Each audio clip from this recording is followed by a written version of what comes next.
Lods, good morning, good morning. Dito Lods nakabihis na tayo. Maghahanda na naman tayo sa ating pangbiyahe ng joyride. Bago ako Lods magbiyahe,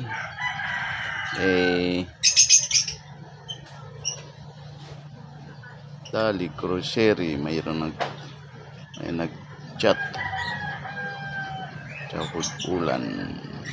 Mamaya na yan. Marami pa naman dyan. Dito Lods, gusto ko pakita sa inyo ang aking saging. Mukhang hindi pa naman ito magulang pero kinakain na ng ibon yung dulo, kaya nahinog na. Tingnan mo Lods. Yan ang aking saging. Hindi pa masyado naman